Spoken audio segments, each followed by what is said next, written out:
जो SC/ST के MLA MP चुनकर जाते हैं, बाबा साहब आम्बेडकर ने कहा वो दलाल है, वो भड़ुए है, वो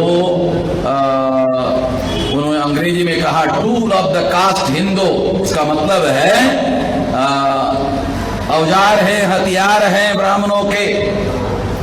दूसरा कहा stooge of the caste Hindu. Stooge का मतलब है पिट्ठू, पिछलग्गू, चमचे है। ये बाबा साहब ने अंग्रेजी में कहा, उसका ट्रांसलेशन बता। एक जगह कहा कुत्ते हैं, कुत्ते हैं। अच्छा होता कम से कम भोंकने वाला होता। चले ये कुत्ते भोंकते भी नहीं हैं। मान लो राहुल गांधी हमारे घर में आ रहा है और हमारा कुत्ता उस पर भौंक कर रहा है, इतना भी नहीं करता। काट मत भाई, भौंक तो कम से कम, काट मत, भौंक तो भौंक ले। भौंकता भी नहीं है। अरे ना काट मगर भौंक तो भाई, थोड़ा सा सेकंड भर के लिए तो डरा ले। तो जो MLA हमारा SC/ST का है वो 1250 MLA है SC/ST का, और MP 131 है। सेंट्रल में कोई भी सरकार हमारे सपोर्ट के बगैर बन ही नहीं सकती। नरेंद्र मोदी के सरकार में 76 MP SC/ST के है। अगर माइनस कर दो तो दूसरे दिन नरेंद्र मोदी की सरकार भरभरा के गिर जाएगी। मगर वो गिराते नहीं हैं, खुद गिर जाते हैं, मगर सरकार गिराने का काम नहीं करते हैं, वो चरणों पे गिर जाते हैं। इसलिए एक नाम हमारे MLA MP का रखा जाना चाहिए, चरण चाट। चरण चाट, चरणों को चाटने वाले MLA MP हमारे हैं। तो ये लोग किसी प्रकार की कोई आवाज, इनको गुलाम बना कर रखा, आपके MLA को गुलाम बना कर रखा, आपके MP को गुलाम बना के रखा। अगर आपके MLA MP को गुलाम बना के रखा, आप लोगों की कोई औकात है? विचार करो तो। अरे आपके MLA को गुलाम बना के रखा, आपके MP को गुलाम बना के रखा, आप लोगों की उनकी नजर में कोई औकात है?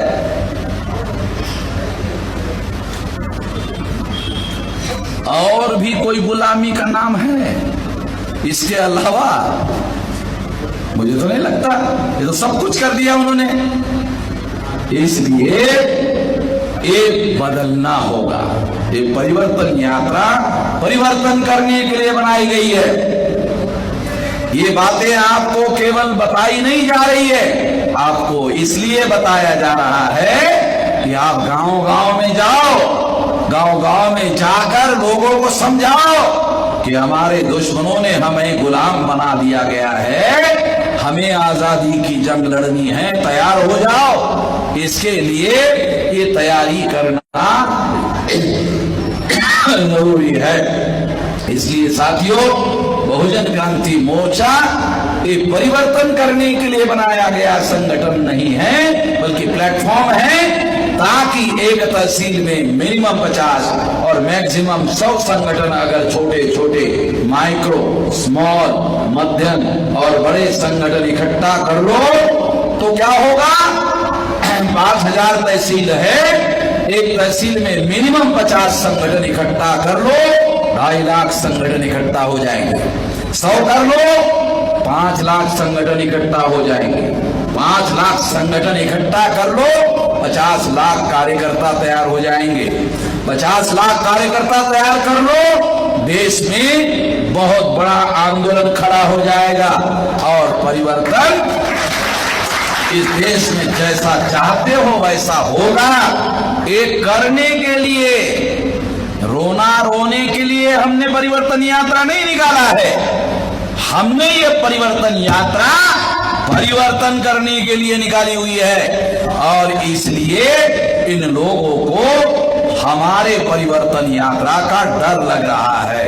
इन लोगों को इस बात का डर लग रहा है, अभी तो कुछ नहीं है। परिवर्तन यात्रा 2024 में ये जो अत्याचार करने वाले लोग हमारे ऊपर है, ये सारे लोग हमारे लोगों पर अत्याचार करते हैं। हमारे लोग अन्याय के विरोध में लड़ रहे हैं।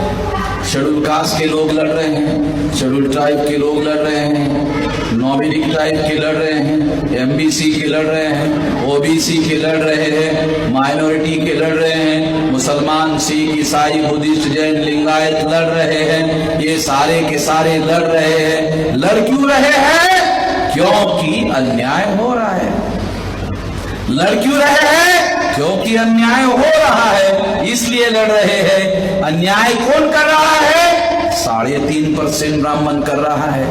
हम 85% लोग हैं, 85% पर 3.5% ब्राह्मण अन्याय कर नहीं सकता, कर रहा है।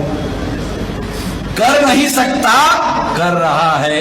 क्यों कर रहा है? क्योंकि 14 अगस्त 47 तक अंग्रेज भारत का शासक वर्ग था।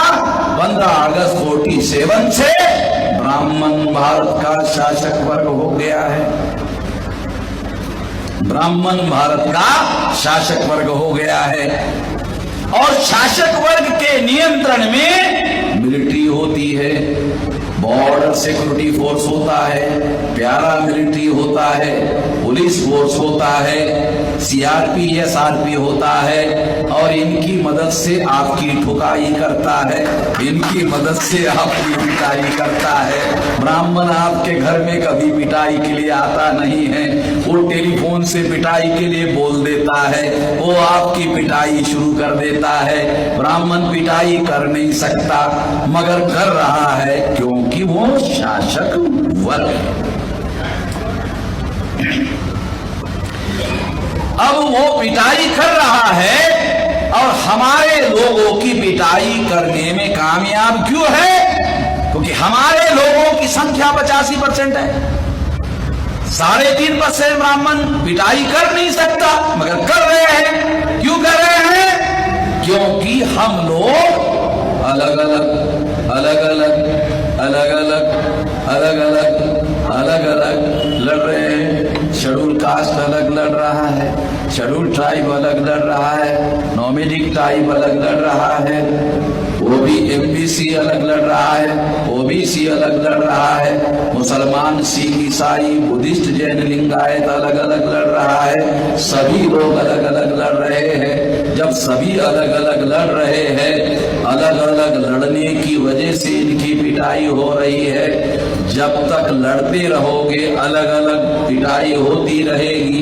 अगर मेरे से लिखवाना चाहते हो तो मैं स्टैम्प पेपर पर लिखवा कर दे देता हूं कि तुम इसी तरह से लड़ते रहोगे, तुम्हारी पिटाई होती रहेगी और आगे भी होती रही, पहले भी होती रही, आगे भी होती रहेगी। अगर इसको बंद करना चाहते हो सभी लोगों को मिलजुल कर लड़ना होगा। अगर 100% लोग इकट्ठा नहीं होते हैं तो भी हम कामयाब हो सकते हैं। 80% लोग इकट्ठा नहीं होते हैं तो भी हम कामयाब हो सकते हैं। 60% इकट्ठा नहीं होते हैं तो भी हम कामयाब हो सकते हैं।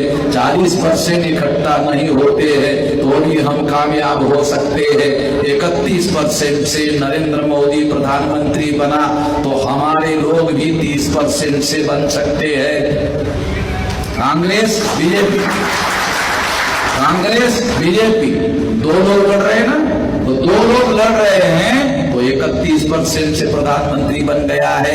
अगर तीसरा कोना खड़ा कर दो, तीसरा मोर्चा खड़ा कर दो तो 31% की जरूरत नहीं होगी, 30% से अपना प्रधानमंत्री बना सकते हो। आज वो आपकी पिटाई कर रहा है, कल आप उनकी पिटाई कर सकते हो। इसका मतलब आप भी पिटाई करना चाहते हो। इकट्ठा होना चाहते हो, इकट्ठा होकर उनकी पिटाई करना चाहते हो, मगर मैं इसलिए इकट्ठा होना नहीं चाहता कि दूसरों की पिटाई करे। पिटाई करने वालों को दुनिया में जालिम कहा जाता है। हम लोग जालिम को जालिम कह रहे हैं, हम दोबारा जालिम बनना नहीं चाहते हैं। हम दुनिया में इकट्ठा इसलिए होना चाहते हैं क्योंकि हम दुनिया में इंसाफ कायम करना चाहते हैं। हम दुनिया में इंसाफ कायम करने के लिए इकट्ठा होना चाहते हैं। मनु ने संविधान लिखा था, हमारे लोगों को अधिकार नहीं दिया। हमारे बाप ने संविधान लिखा तो हमको भी अधिकार दिया, मनु वालों को भी दे दिया। नहीं समझ में आया, दोबारा बता। हमारे बाप ने, ब्राह्मणों के बाप मनु ने संविधान लिखा था, हमको अधिकार नहीं दिया था। हमारे बाप ने संविधान लिखा, हमको भी अधिकार दिया, मनु वालों को भी दे दिया। इसका मतलब ये है कि हम लोग इंसाफ पसंद लोग हैं। हम दुनिया में इंसाफ लाना चाहते हैं, न्याय स्थापित करना चाहते हैं। इसके लिए हम कोशिश कर रहे हैं, इसके लिए आने वाले समय में कोशिश करेंगे। इस कोशिश को कामयाब करने के लिए आप साथ सहयोग करोगे, इस आशा और विश्वास के साथ आपने मेरी बात ध्यान से सुनी। इसके लिए आभार, धन्यवाद।